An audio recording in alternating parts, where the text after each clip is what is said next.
Bwana Yesu asifiwe. Hata wenye kanisa nisalamieni, Bwana Yesu asifiwe. Unajua Ijungu amezoea, anafikiri hawa watu ni watu wangu Ijungu. Na wanajua kwa nini, so unajua wewe bunge tunakupigiana makofi, so ukifika area hii unatuliza. Yangu yatakuwa machache sana. Kwanza mimi nataka nishukuru viongozi wote walio hapa tukiongozwa na rais. Mnajua mwaka jana tulikuja hapa tukanunua mbuzi, tulianza na shilingi 10,000, tukakuja 12,000.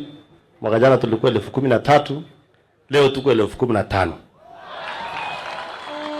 Lakini rais sio mtu mzuri sana. Alikuwa anataka tutunue mbuzi na 20,000, tungeweza kwenda kununua. Sasa nyinyi mko 15 ama 20. So mna support yeye? Mwambie kuja anunue yote next year. Mimi nataka niseme kwanza, nataka nishukuru naibu wa rais. Tukiwa hapa mwaka jana tulikuwa tunapiga kelele kwa mambo ya usalama. Lakini rais, wakati ulimpatia naibu wako sasa awe mwenye kuongoza mambo ya usalama katika nchi yetu ya Kenya, mimi nafikiri leo tumekuja hapa kununua mbuzi, at the same time tumekuja kusherekea. Kwa sababu najua Your Excellency huyu, unajua hii Kenya kuna watu walirogwa. Najua nilikuwa naona jana Kalonzo na wengine wanaongea mambo ya chanjo.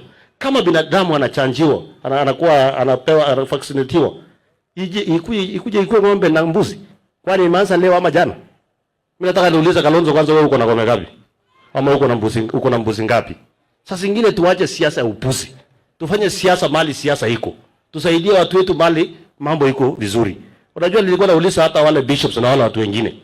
Wakati unakashifu serikali ya William Ruto, jameni sema hii na hii umefanya vizuri.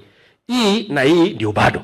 Wacha tu kuamua kila siku kusema hii ni mbaya, sha ni mbaya, chanjo ni mbaya, fiato ni mbaya, sijui ile ni mbaya. Sheria iko. Kuna watu wengine tungelimana na hao mangumi kwanza. Sheria iko. Kuna watu wengine tungelimana na hao mangumi kwanza ndio hii nchi isonge mbele. Otherwise nataka niseme asanteni sana, Mwenyezi Mungu awabariki. Haya, pigieni mkarabati makofi.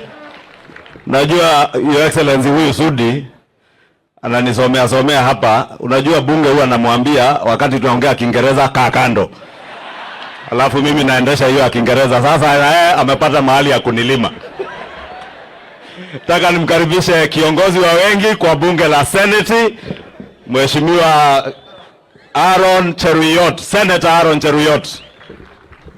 Mtu mrefu. Asante Mheshimiwa Ichung'wah, Your Excellency the President, Deputy President na wananchi